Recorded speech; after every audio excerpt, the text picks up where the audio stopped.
नारायणं नमस्कृत्य सूक्तिः परिभाव्य च वैयाकरणसिद्धान्तकौमुदीं विरच्यते। सर्वेभ्यः श्रोतृभ्यः नमः। अस्माभिः गतपाठे यद्यत् पठितं तद् एकवारं स्मरामः। वयं वैयाकरणसिद्धान्तकौमुदी इत्याख्यस्य ग्रन्थस्य तत्र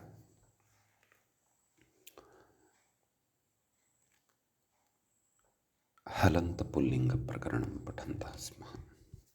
प्रकरणस्य अस्माकं क्रमे तत्र 36 पाठः गतपाठः प्रवृत्तः। अस्मिन् 36 पाठे वयं तत्र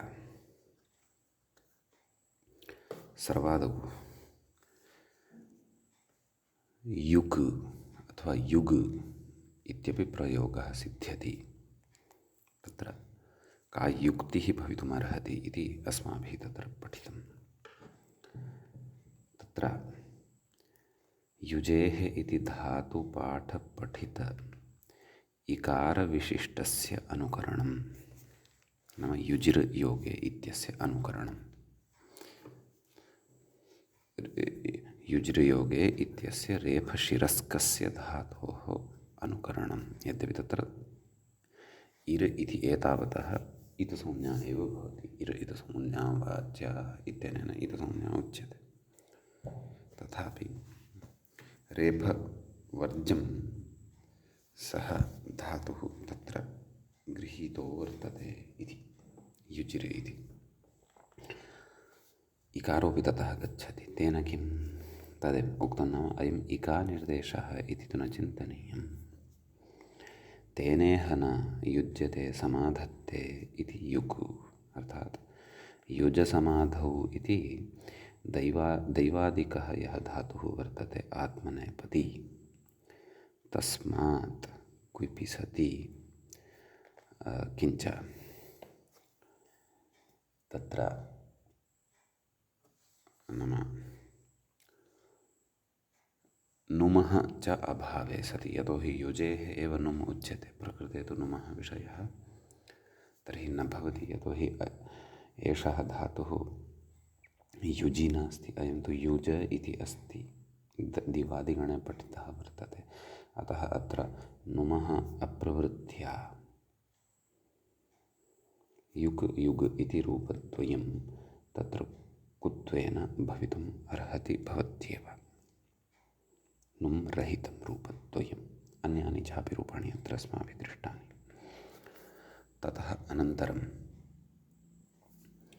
खजि धातोः क्विपि सति निष्पन्नः खञ्ज इति शब्दः, तस्य संयोगान्तलोपादीनि कार्याणि विधाय खन् खञ्जौ खञ्जः इत्यादीनि रूपाणि अस्माभिः तत्र साधितानि।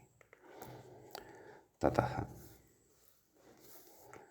राजते इति राट्, एतस्मिन् अर्थे राज इति धातोः तदेव क्विबादिकं विधाय व्रश्च व्रश्चित्यनेन षत्वं जष्ट्वं चर्त्वं च चर्त्वादिकं च विधाय राट् राड् राजौ राजः राट्सु राट्सु राट्सु इत्यादीनि अन्यानि अपि रूपाणि तत्र साधितानि।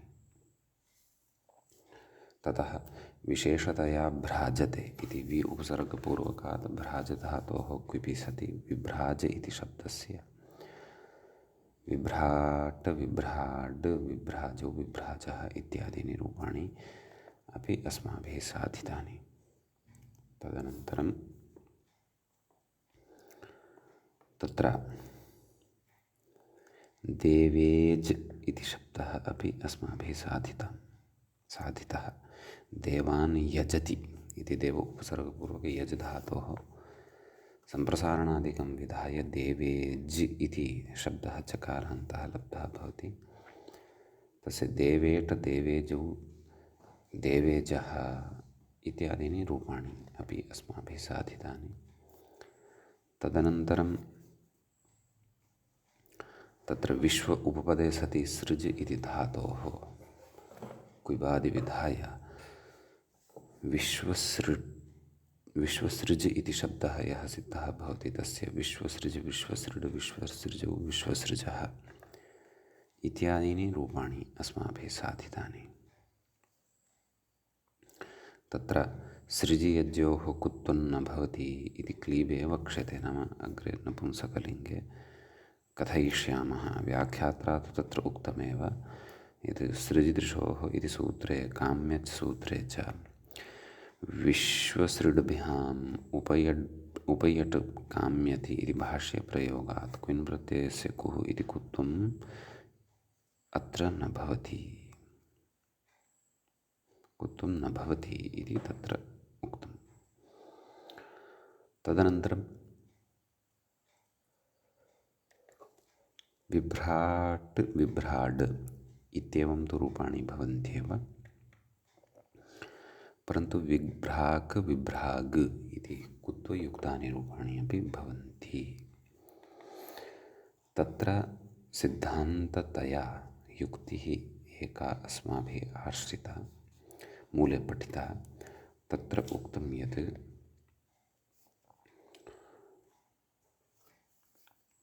षत्वविधौ राजिसाहचर्यात्, नाम राजिति धातोः साहचर्यात् टुभ्राज्दीप्तौ इति फणादिरेव गृह्यते।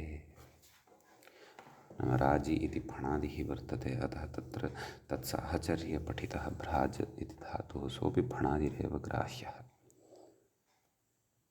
एवं खलु सहचरिता सहचरितयोः सहचरितस्यैव ग्रहणम् इति न्यायात्। यस्तु एजृ भ्रेजृ भ्राजृ दीप्तौ इति, नाम इति यः धातुः तस्य कुत्वमेव, तस्य तु कुत्वमेव भवति इति च तत्र पठितम्। अतः विभ्राक् विभ्राग् इति रूपद्वयम् अथवा विभ्राग्भ्याम् इत्यादीनि अन्यानि रूपाणि कुत्वयुक्तानि सम्भवन्ति, तानि च अस्माभिः सर्वाणि पठितान्येव। अतः भ्राजृधातुः यः अफणादिः अर्थात् फणादिषु न पठितः, भिन्नः भिन्नस्थले पठितः, तस्य तु कुत्वं भवितुम् अर्हत्येव। एवं खलु षत्वविषयकः धातुस्तु तत्र विभ्राज इति फणादिरेव इति भावः। नाम विभ्राष् एतदनन्तरं जष्ट्वादि विधाय वैकल्पिकचर्त्वादिकं च विधाय अस्माकं सविधे रूपद्वयं लभ्यते खलु, तद् अत्र उक्तम्। ततः परौ व्रजेः षः पदान्ते, अस्माभिः परिव्राजशब्दः अपि पठितः।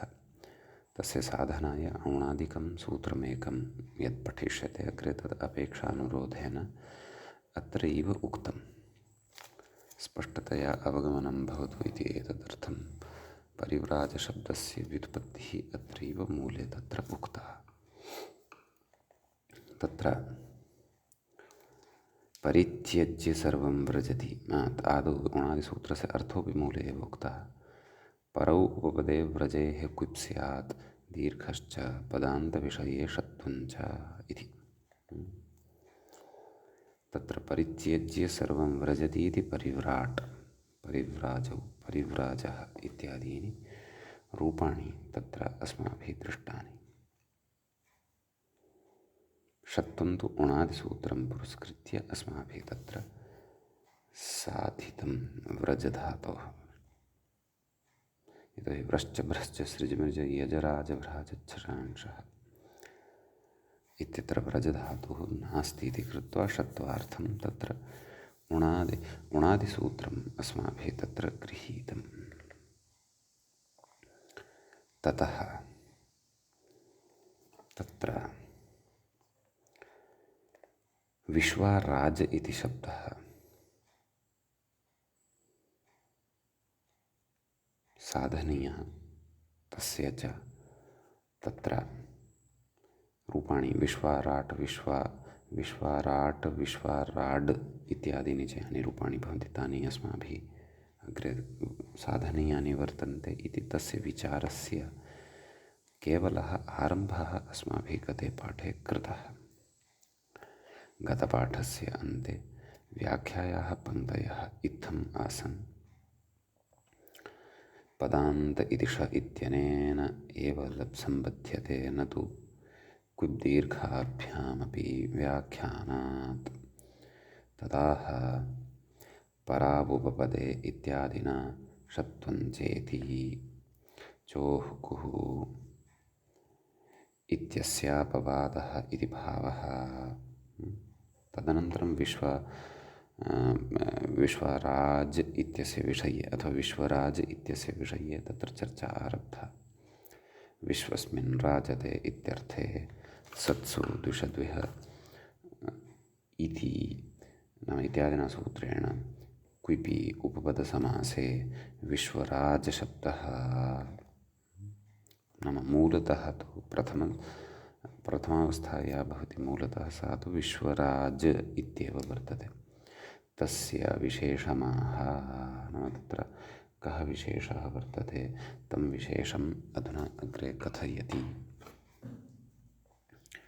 इति एतावान् विषयः अस्माभिः तत्र गतपाठे पठितः। अयञ्च अस्माकं क्रमे 36 पाठः तत्र प्रवृत्तः। अधुना अस्माकं क्रमे तत्र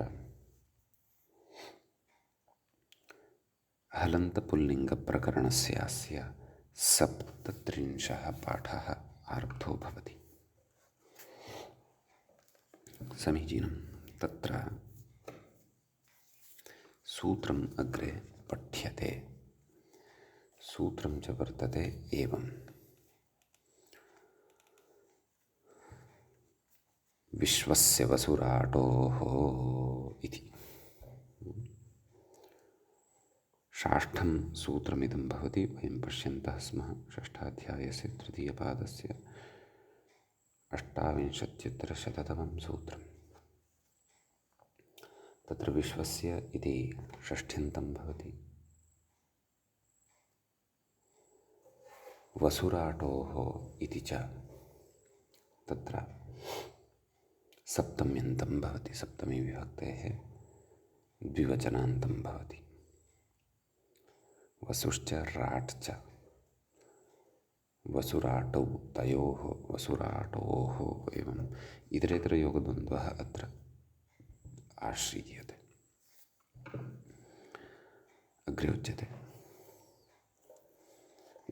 व्याख्यात्र ढ्रलोपे इत्यतः दीर्घः इत्यनुवर्तते। अर्थात् ढ्रलोपे पूर्वस्य दीर्घोणः तत्सूत्रं पूर्वं पठितमेव अस्ति।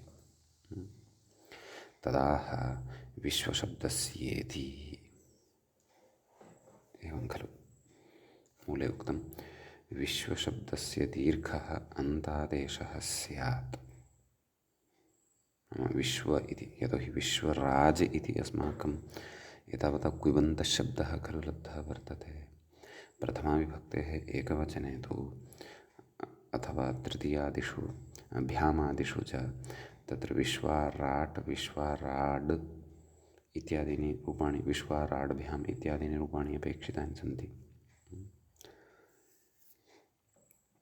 अतः प्रकृते एतेन सूत्रेण विश्वशब्दस्य दीर्घः अन्तादेशः स्यात् सौ राट् शब्दे च परतः। नाम कदा यदा नैव क्षन्तव्यः सौ इति न वसौ इति विश्वशब्दस्य दीर्घः अन्तादेशः स्यात् वसौ नाम वसुशब्दः यदा परतः भवति राट् इति च शब्दः यदा परतः भवति तदा। समीचीनं। व्याख्याता किं कथयति इति पश्यामः।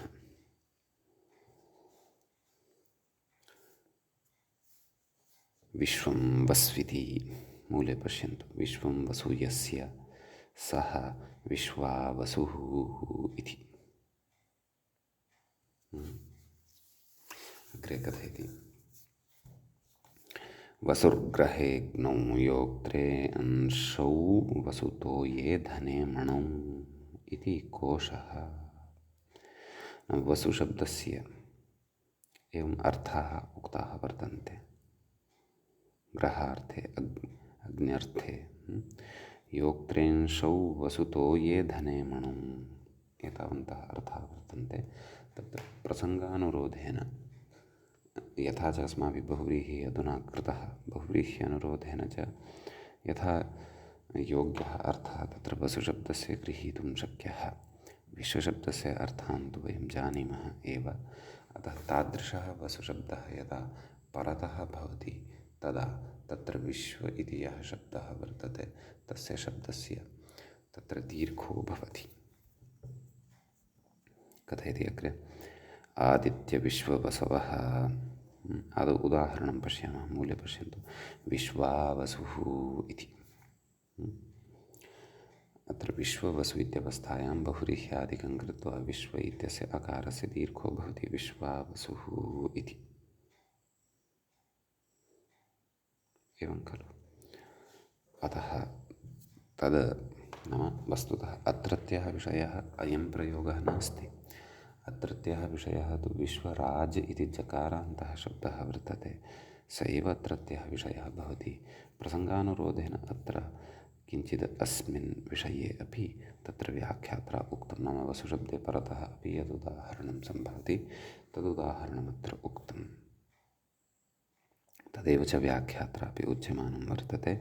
विश्वावसुरित्युदाहरणं प्रासङ्गिकं, नाम इदम् उदाहरणं तु तत्र प्रासङ्गिकं वर्तते, प्रसङ्गानुरोधेन अत्र प्रदत्तं वर्तते। वस्तुतः अस्माकं क्रमे, नाम जकारान्तशब्दानाम् अन्वाख्यानक्रमे तस्य तत्र अपेक्षा वस्तुतः नास्ति। एवं किल। अतः तत्र इदमुक्तम्। अग्रे गच्छामः। आदित्यविश्ववसवः। तर्हि अमरकोशकारः कथं वा आदित्यविश्ववसवः इति कथयति? अत्रापि समस्तपदे अस्मिन् विश्वशब्दात् परतः वसुशब्दः अस्ति खलु। अतः कुतः आदित्यविश्वावसवः इति नोच्यते? कथयति, इत्यमरप्रयोगे तु न दीर्घः, तत्र दीर्घो न भवति। कुतः? नरे संज्ञायाम् इति संज्ञाग्रहणापकर्षात् इति।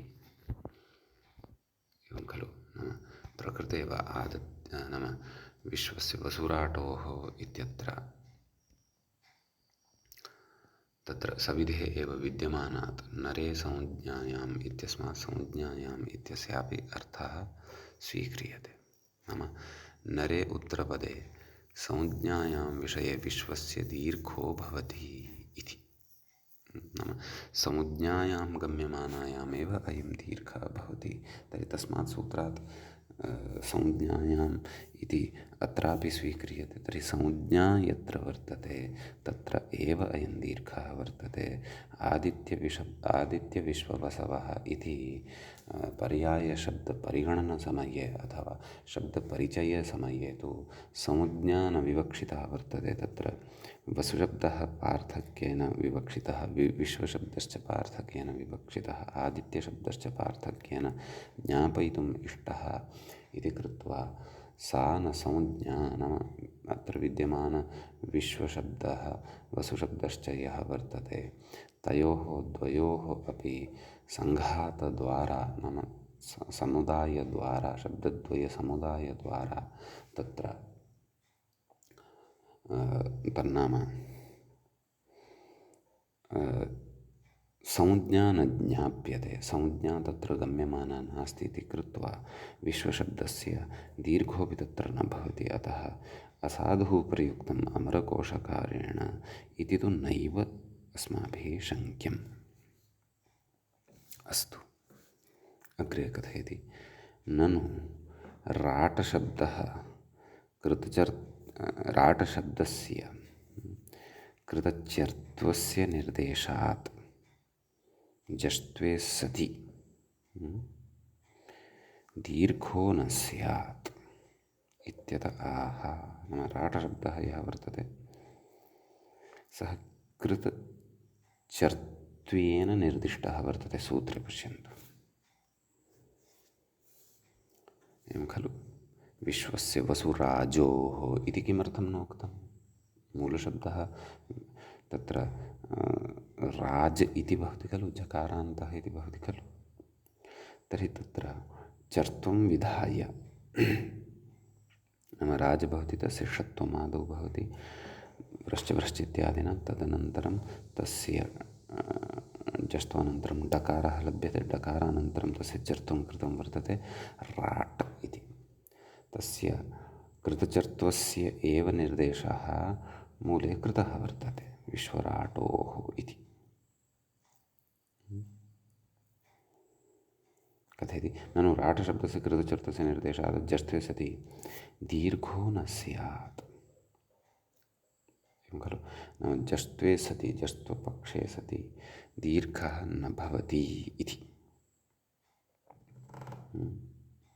नाम रूपद्वयं लभ्यते खलु वावसाने इत्यनेन। चर्त्वं विकल्पेन भवति, एकस्मिन् पक्षे चर्त्वं जष्ट्वं तथैव तिष्ठति। विश्वाराड् इति भवति, अपरत्र यत्र चर्त्वं भवति तत्र विश्वाराट् इत्येव भवति। तर्हि अत्र तु विश्वाराटोः इत्यत्र तु राट् इति चर्त्वेन निर्देशः कृतः खलु, अतः वावसाने इत्यनेन यस्मिन् पक्षे चर्त्वं वर्तते तस्मिन् पक्षे एव अयं दीर्घः स्यात्। यस्मिन् पक्षे तु चर्त्वं नास्ति सः पक्षः नाम तत्र अयं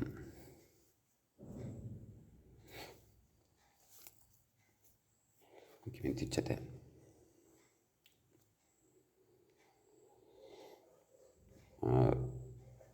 जष्ट्वपक्षः, तत्र तर्हि दीर्घः न स्यात्, विश्वराड् इति स्यात्। परन्तु विश्वराड् इति अनिष्टं, विश्वाराड् इत्येव अपेक्षितं। संज्ञा यदि तत्र गम्यमाना वर्तते तर्हि एवं किल, तदेव कथयन् अस्ति इत्यतः आह। तर्हि समाधानं तत्र कथयति, राड् इति मूले पश्यन्तु, राड् इति पदान्तोपलक्षणार्थम् इति। एवं खलु, नाम तत्र चर्त्वेन निर्देशः कृतः खलु विश्वाराट् इति। तत्र राड् नाम राट् इति तत्र मेलनेन यदि अत्र कथयामः राड् इति तर्हि जष्ट्वं भवति। वस्तुतः राट् इति तत्र विवक्षणि इति तत्र ज्ञातव्यं, मूलपङ्क्तेः स्वारस्यं। राट् इति पदान्तोपलक्षणार्थम् इति। नाम राट् इति यत् पठितं वर्तते तेन पदान्तत्वस्य तत्र पदान्तत्वम् उपलक्षितं वर्तते। यतोहि इदं चर्त्वं पदान्ते एव लप्स्यते वा न वा, पदान्ते झलि वा लप्स्यते। एवं किल, यत्र पदान्तत्वमेव नास्ति, पदान्तत्वं क्व न भविष्यति, पदान्तत्वं तत्र न भविष्यति यदा विश्वराज इत्यस्य नाम या पदसंज्ञा तस्याः पदसंज्ञायाः भसंज्ञया बाधः करिष्यते, तदा न भविष्यति। एवं खलु, अतः तत्र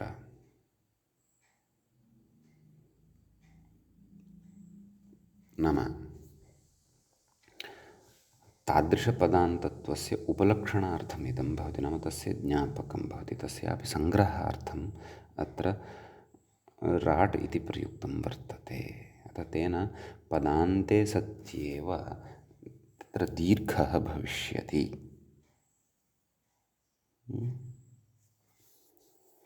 पदान्तोपलक्षणार्थं नाम पदान्तत्वं यत्र अस्य विश्वराज इत्यत्र जकारस्य वर्तते तदा एव अस्य जष्ट्वं भविष्यति, विकल्पेन चर्त्वं चापि भविष्यति इति भावः। चर्त्वम् अविवक्षितम् अग्रे कथयति, व्याख्याता अपि तत्र इङ्गितं करोति अविवक्षितमिति। कुतः? व्याख्यानात्। कोऽर्थः अविवक्षितम्? अर्थात् चर्त्वे सत्येव विश्वराज इति तत्र विश्वशब्दस्य दीर्घः भविष्यति चर्त्वपक्षे एव इति अयं विषयः अत्र न विवक्षितः वर्तते। न, अत्र तु विश्वराट् इत्यनेन नाम इदं चर्त्वं पदस्य अन्ते लभ्यते, नाम पदान्ते सत्येव लभ्यते। अतः पदान्ते सति तत्र नाम विश्वराज इति शब्दः यदा विश्वराज इति शब्दः यदा पदान्तत्वं भजते तदा एव तादृश राज इति पदान्तशब्दे परतः अस्य विश्व इत्यस्य शब्दस्य दीर्घः भवेत् इति एतदर्थम् अत्र कृतचर्त्वस्य निर्देशः कृतः वर्तते। चर्त्वे सत्येव विश्वशब्दः दीर्घं प्राप्नुयात् इति एतदर्थम् अत्र चर्त्वेन निर्देशः न कृतः वर्तते। चर्त्वं वस्तुतः अविवक्षितं वर्तते, तन्न अत्र विवक्षितं वर्तते। विवक्षितं वर्तते पदान्ते सत्येव, नाम राजशब्दः यदा पदान्ते लभ्यते तदा एव विश्वशब्दस्य दीर्घः भवति। यत्र पदान्तत्वम् अस्य शब्दस्य नैव लप्स्यते विश्वराज इत्यत्र राज इत्यस्य विद्यमानस्य अथवा विश्वराज इत्यस्य पदान्तत्वं यत्र न लप्स्यते तदा विश्वशब्दस्य दीर्घोऽपि न भविष्यति। तत्फलं च उत्तरोत्तरं यानि रूपाणि अस्माभिः साधयिष्यन्ते तत्र स्फुटीभविष्यति। कुतः इदं सर्वं? व्याख्यानात्। व्याख्यानं च कुतः? लक्ष्यानुरोधात् एवं किल। अतः तत्र अधुना उदाहरति विश्वाराडिति। तर्हि मूलशब्दः कः आसीत्? विश्वराज। अग्रे कथयति व्रश्च इति षत्वं, नाम व्रश्च सृज्मृज यजराजभ्राजच्छ्रांशः इत्यनेन षत्वं भवति। का स्थितिः जायते? विश्वराश् सुप्रत्ययः अपि स्वीकर्तव्यः खलु। विश्वराश् सु एवं खलु। ततः सोः लोपः भवति हल्ङ्यादिना एवं खलु। अग्रे कथयति जस्तु चर्त्वे पदस्य अन्ते लब्धः राजशब्दः, अतः जष्टुं भवति विश्वराड् झरां जषोन्ते वावसाने इत्यनेन विकल्पेन चर्त्वं विश्वराट् विश्वराड् इति रूपद्वयं यल्लब्धं तत्र कथयति अग्रे चर्त्वनिर्देशस्य पदान्तोपलक्षणत्वात् जष्ट्वेपि दीर्घः एवं खलु। चर्त्वेन निर्देशः कृतः वर्तते, सः तु पदान्तस्य उपलक्षणत्वं भजते, न तु चर्त्वपक्षे एव दीर्घः भवति इत्यस्य उपलक्षणत्वम् अथवा इत्येतदर्थं तद् वर्तते। नाम इत्येतदर्थं नास्ति तत्तु पदान्तोपलक्षणार्थं वर्तते। नाम पदान्ते सर्वत्रापि दीर्घः भवतु एतदर्थं वर्तते। तत्र नाम विश्वराज इत्यत्र विद्यमानस्य जकारस्य पदान्तत्वं यदा भवति अथवा विश्वराज इति शब्दः एव पदत्वं भजते। कथयति जस्तुपक्षेऽपि दीर्घः, तर्हि जस्तुपक्षेऽपि तत्र दीर्घः भवति। अतः विश्वाराड् इति प्रयोगः तत्र सिद्धो भवति। अग्रे कथयति यद्यपि त्रैपादिकं व्रश्च इति षत्वं चोः कुः इति कुत्वात् परम् एवं खलु। तत्र कश्चन विचारः इतोपि उच्यमानः वर्तते। नाम त्रैपादिकं व्रश्च इत्यनेन यत् षत्वम् उच्यते तत् चोः कुः इति कुत्वात् परतः वर्तते।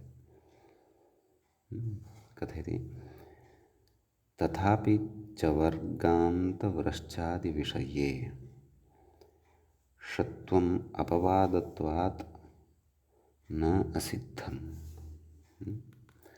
नाम चवर्गान्ताः ये व्रश्चादयः वर्तन्ते, समीचीनम्,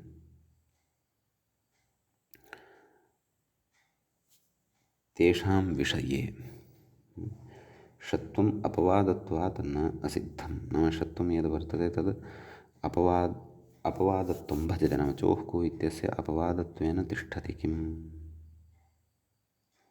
षत्वं नाम व्रश्च इति सूत्रं। तर्हि अत्र भवन्तः चिन्तयेयुः, ओह् तथा वा, एतादृशं तु अस्माभिः न श्रुतम्, एवं खलु?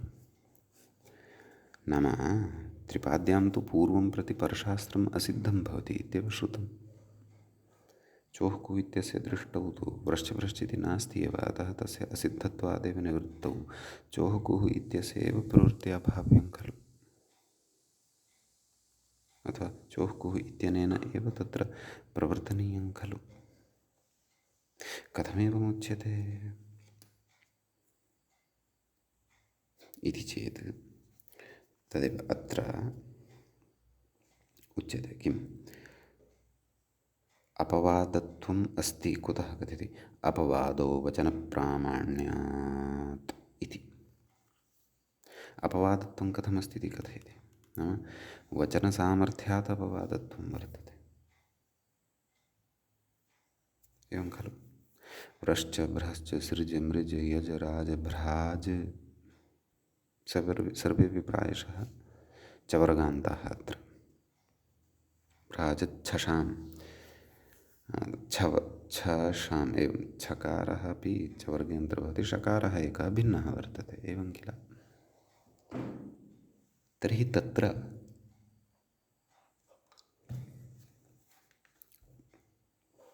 नाम यः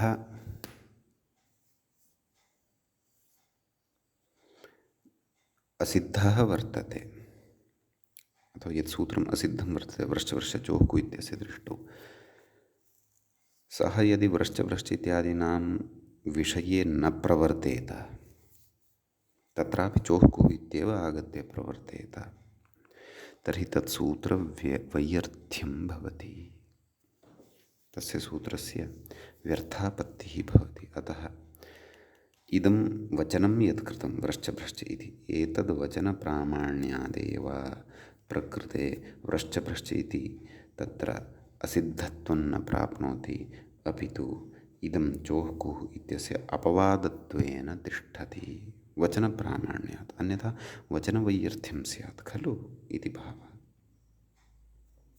अतः एतादृशी अपि युक्तिः त्रिपाद्यां तत्र आश्रीयते, परन्तु एतादृशी युक्तिः तत्र एव यत्र तद् कृतं वचनं सर्वात्मना व्यर्थं जायमानं स्यात्। सूत्रकारः व्यर्थं तु न किमपि कथयति, अतः तथापि त्रिपाद्यां व्रश्च इत्यस्य पठनस्य अन्यानि अपि प्रयोजनानि भवन्ति, तथापि मुख्यं प्रयोजनं यद् वर्तते तदेव यदि अपगतं तर्हि निष्प्रयोजकं नूनमेव सूत्रं तिष्ठति। अतः वचनप्रामाण्यात् नाम सूत्रारम्भसामर्थ्यात् अथवा विशिष्य व्रश्च इत्यादिभ्यः एव तत्र अस्य सूत्रस्य कृतत्वात् अत्र अयम् अपवादः एव, नाम इदं सूत्रम् अपवादत्वमेव भजते, न तु असिद्धत्वात् निवृत्तं भवति इति भावः। समीचीनम्।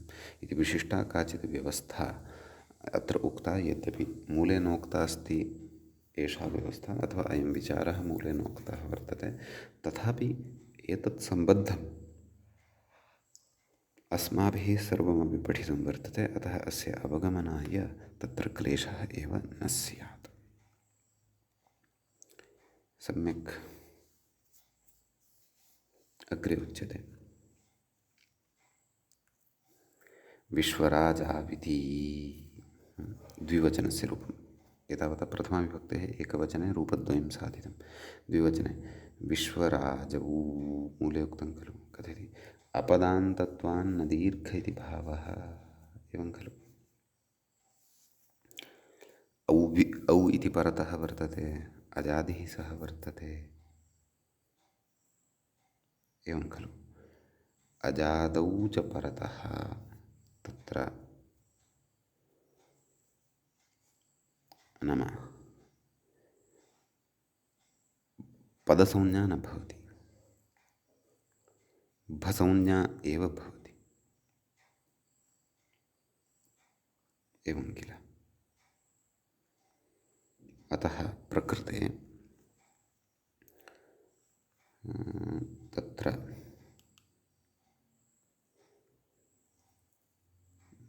तत्र पदत्वाभावात् अस्य प्रवृत्तिरपि न भवति।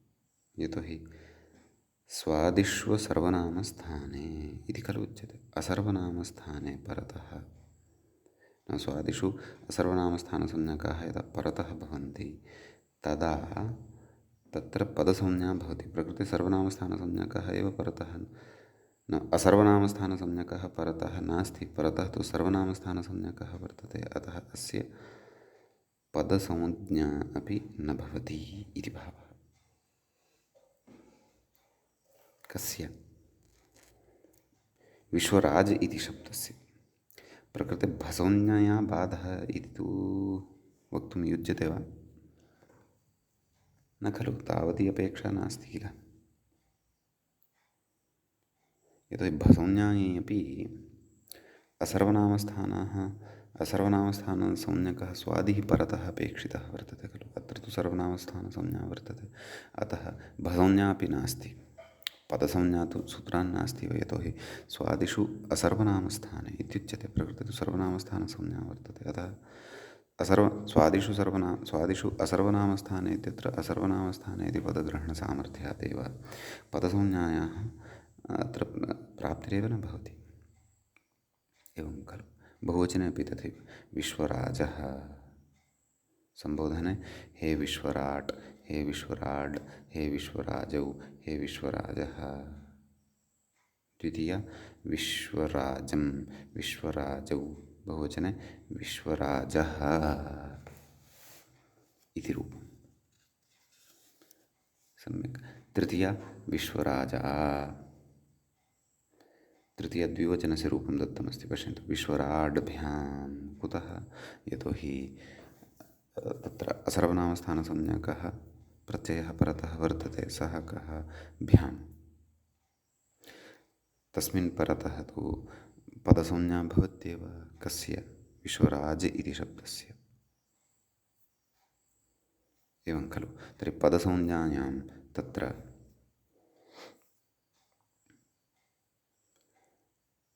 तन्नाम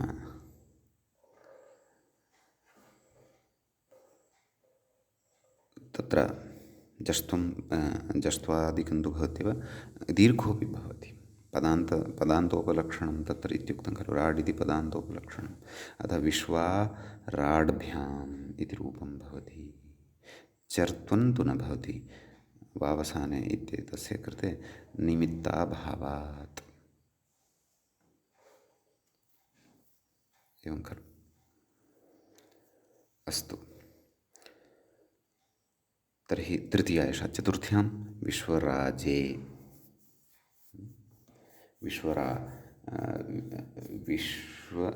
विश्वाराड्भ्यां नैव, तृतीया बहुवचनस्य रूपं न उक्तं खलु। तत्र किं? विश्वाराड्भिः। चतुर्थ्यां विश्वराजे विश्वराजे विश्वाराड्भ्यां, विश्वाराड्भ्यः। पञ्चम्यां विश्वराजः विश्वाराड्भ्यां, विश्वाराड्भ्यः। षष्ठ्यां विश्वराजः विश्वराजोः। यथा सप्तमी द्विवचने तत्र पदसंज्ञा बाध्यते भसंज्ञया। बहुवचने विश्वराजां, सप्तमी एकवचने विश्वराजी, द्विवचने विश्वराजोः, बहुवचने रूपद्वयं। तत्र विश्वाराट्सु इत्येकं, विश्वाराट्सु इति च अपरं। धुटः पक्षे, ढसि धुट्, तदभावे तत्पक्षे च रूपद्वयम् अत्र अस्माभिः बुद्धौ स्थापनीयम् इति भावः। समीचीनम्। इति एतावान् कश्चन अत्र विशेषः दृष्टः। ततः अग्रे अधुना तत्र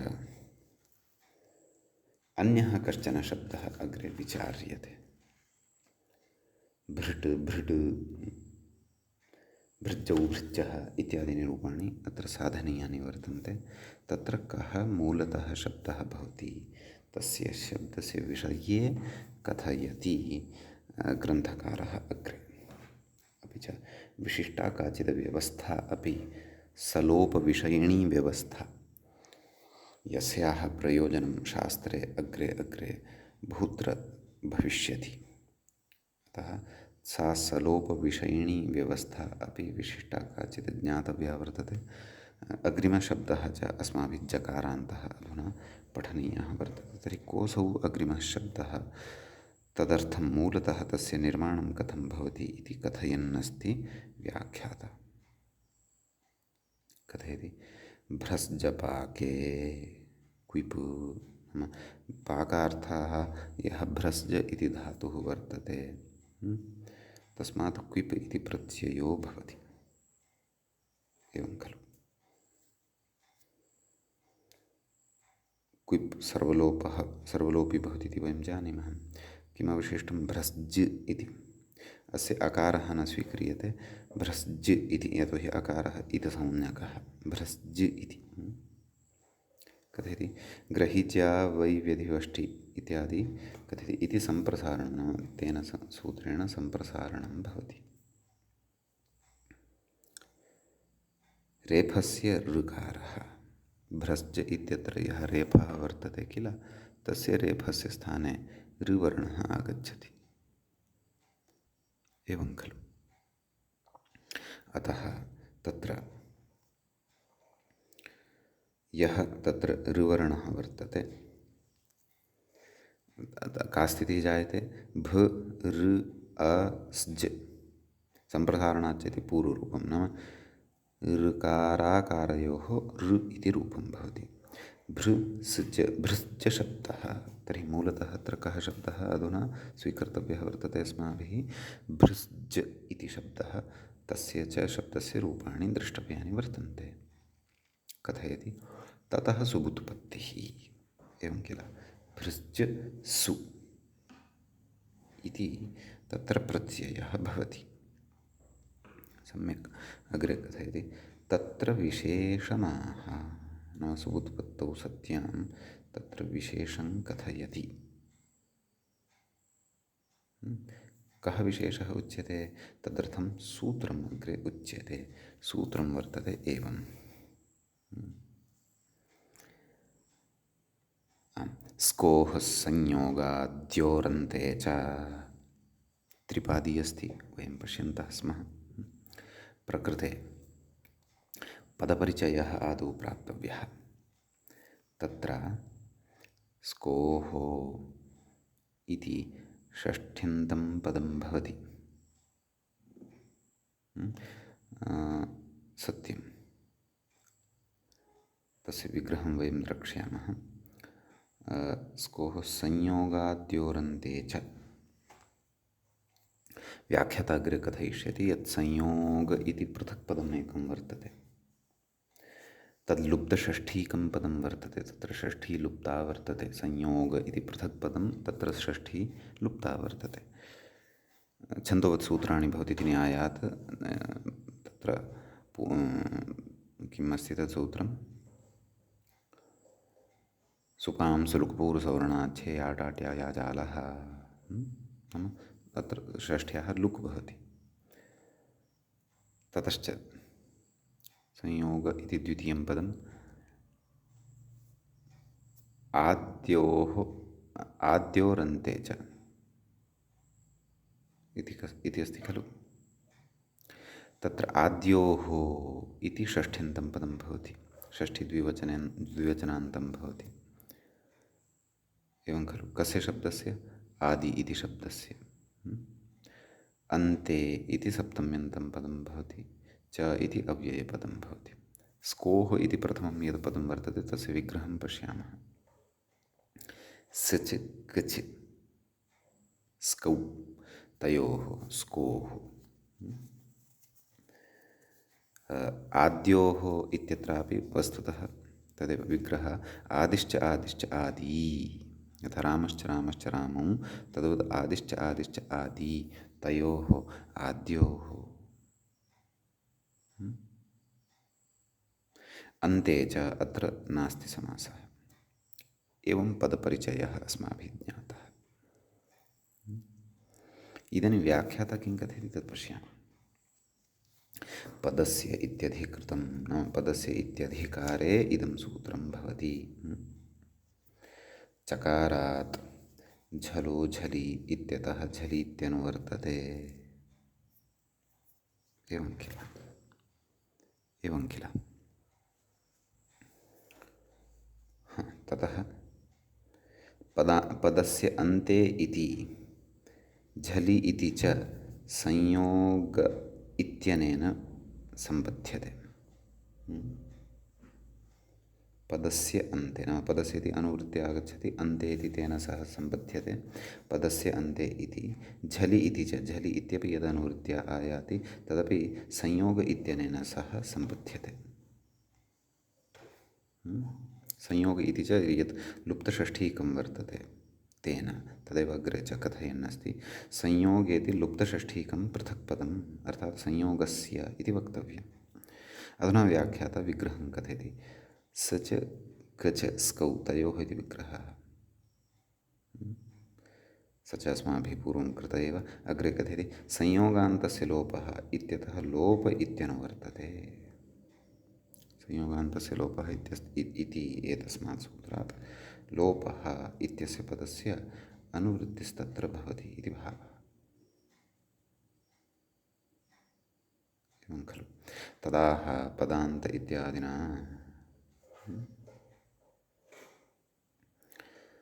तत्र सूत्रार्थम् अधुना पश्यामः। पदान्ते झलि च परे यः संयोगः, अवधानं कुर्वन्तु, निमित्तद्वयम् अत्र वर्तते। यदि कश्चन संयोगः पदस्य अन्ते वर्तते, पदं च किं भवति इति वयं जानीमः। कश्चन च यदि संयोगः तत्र तादृशः वर्तते यस्मात् परे झल् प्रत्याहारस्थः वर्णः वर्तते। एवं खलु। इति विषयद्वयम् अत्र निमित्तत्वेन आश्रीयते। सम्यक् कथयति। यः संयोगः नाम पदान्ते यः संयोगः झलि च परे यः संयोगः तदाद्योः, एवं खलु, तस्य आद्योः, कस्य आद्योः, संयोगस्य आद्योः, कयोः, सकारककारयोः नाम तस्य संयोगस्य आदौ यदि सकारः भवति यदि वा ककारः भवति तर्हि तस्य लोपः स्यात्, तस्य लोपो भवति इति भावः। सम्यक्। ततः कथयति पदान्त अग्रे कथयति व्याख्याता।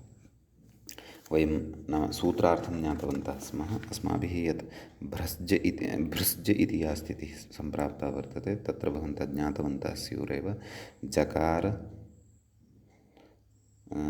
सकारजकारयोः संयोगः वर्तते। अयञ्च संयोगः पदस्य अन्ते अपि वर्तते। यतः सोर्लोपः भवति तदनन्तरं भृस्ज इत्येव पदत्वं भजते।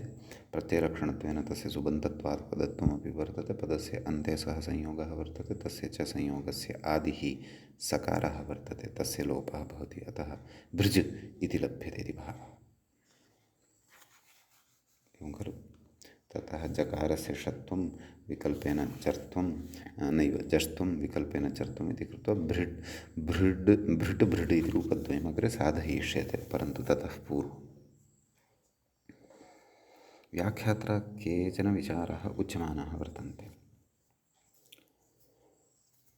कथयति अत्र काष्ठशक् स्थाता इत्यत्र झल्परसंयोगादित्वात् ककारस्य लोपप्राप्तौ तन्निवृत्त्यर्थं वार्तिकं पठितम्।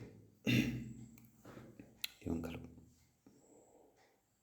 तत्र प्रयोगः वर्तते कः।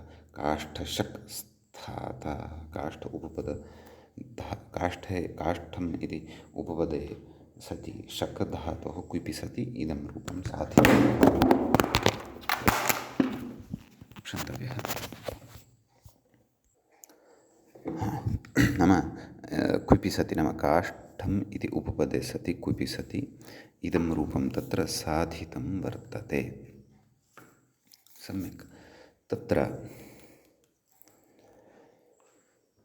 कथयति नाम झल्परसंयोगादित्वात् पश्यन्तु, ककारः सकारः च,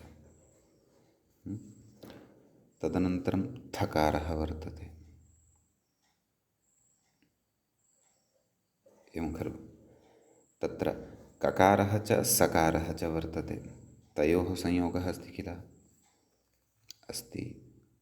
ततः च परतः थकारः अस्ति वा, नाम झल्वर्णः अस्ति वा, अस्ति। सः कः, थकारः।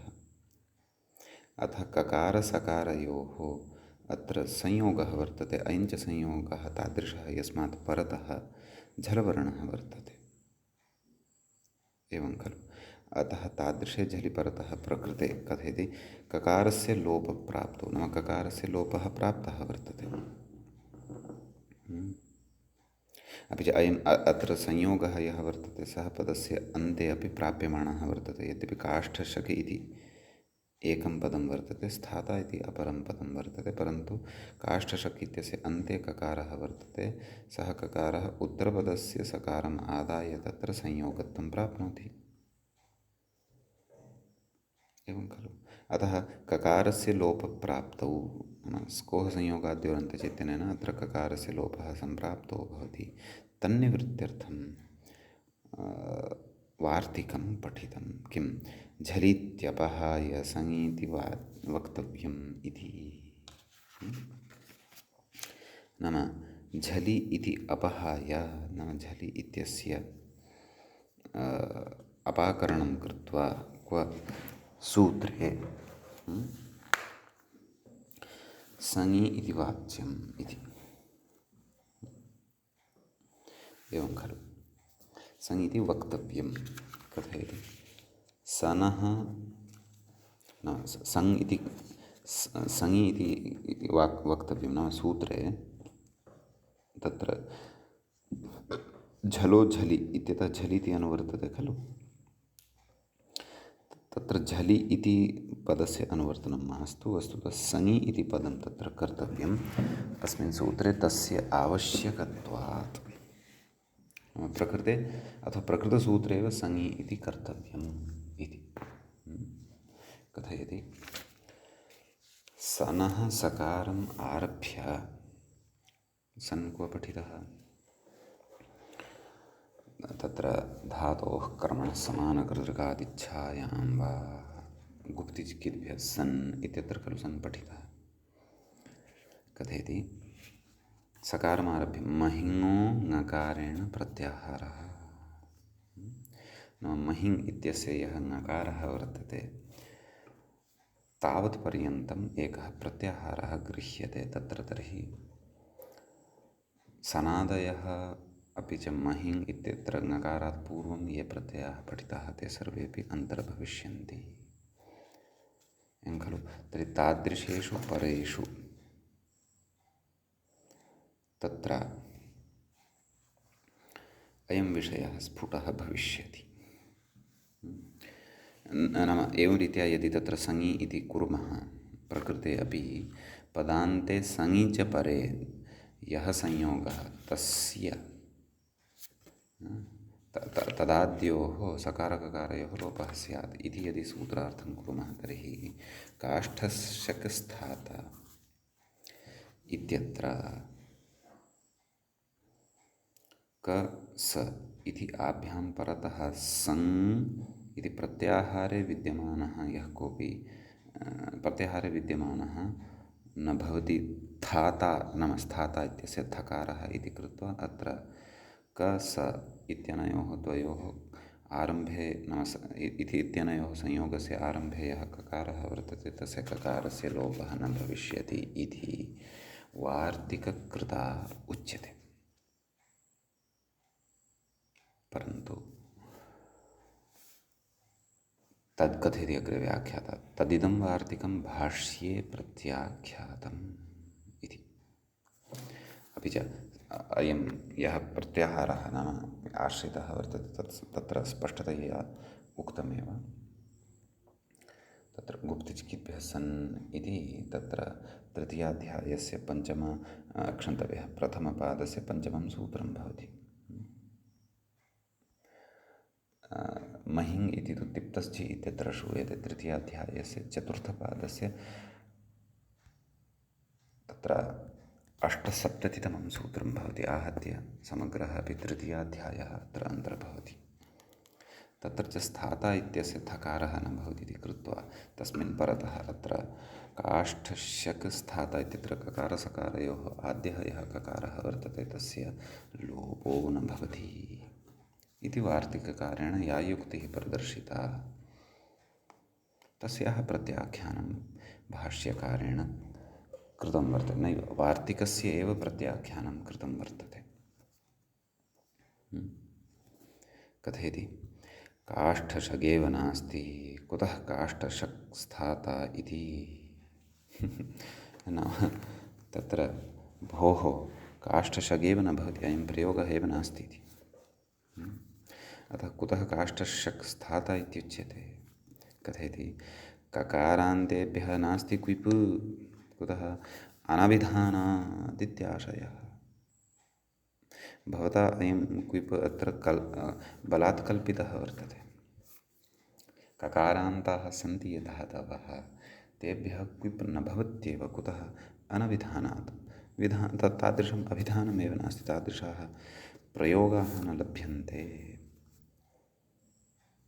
एवं खलु। अनभिधानादित्याशयः इति तत्र भाष्यस्य आशयं कथयति। तर्हि कथयति इतोपि स्वीकरोतु। अस्तु ककारान्तेभ्यः क्विप् नास्ति तर्हि अन्यत् शब्दं स्वीकरोतु। पूर्वपक्षी कथयन्नस्ति कथयति न च पृथक् स्थाता इत्यत्रापि सा स्थितिः अस्ति एव खलु। काष्ठशक् स्थाता इत्यत्र तु भवता कथञ्चित् उक्तम् अस्तु अभिधानं नास्ति। प्रयुक्तानामेव अनुवाख्यानं कुर्मः। ये प्रयोगाः एव न सन्ति तेन कल्पनीयाः। असाधुत्वं तत्र भवति।